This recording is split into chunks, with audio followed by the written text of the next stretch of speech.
Here is the original box that the airplane ride model came in. Of course, as you can see, the intended first set or first build was the electric engine crane. You can still see on the crane, there you go, you can see the little house, you can see the motor, and of course you can see all of the girders and the plates. It really presents very, very well. You can see it's even picking up the glare from the overhead light into the paint.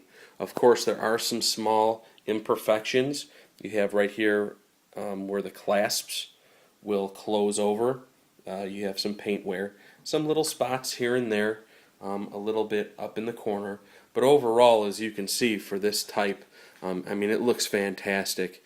Especially if you're a collector, you know that you find these all the times in garages and barns and they're completely rusted, and you know it obscures the picture. But this is really, really nice.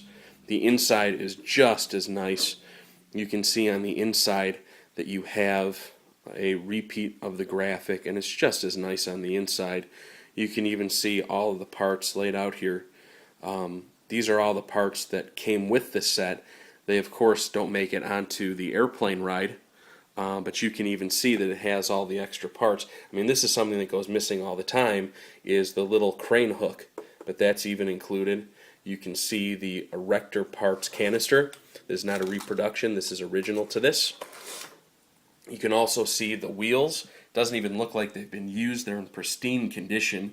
They're extremely shiny. They look great. No dings or major flaws. You can see all of the brass fixings and gears. The tools, there's 3 wrenches and a screwdriver in there. Just some of the extra girders and pieces. The great thing is, look at this, the original paper, the original sticker, the original flag, and even the inspected by number 18. So you can see that the original owner really wanted to keep this as complete as possible. In the pocket over here, you can see that there's actually, these are all the original pins that kept all of this stuff in place. So all this stuff was originally affixed to the base plate, and then these ran through the holes in the middle of the wheels and the gears and kept them all affixed in there. So what great foresight, thinking that somebody would want this down the road. So those of you that are erector set completionists, you have all of the original pins. You could even potentially put this all back together as originally was intended in the box. In addition to that, you can see that there are all sorts of extra pieces in here. You can see there's a whole bunch more of these brass wheels and gears.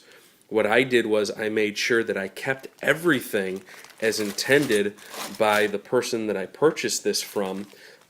Everything was organized really, really well. Really, all I did was I changed all of the Ziploc bags. Some of them were getting pretty mildewy and crusty, so I took everything and I put them in brand new fresh bags, but I put everything back in the same bag as he had, everything back in the same place. So in some of these you'll see there's bags inside of bags, but everything was organized, everything was separated, and I figured that I would want to keep it like that for the next person.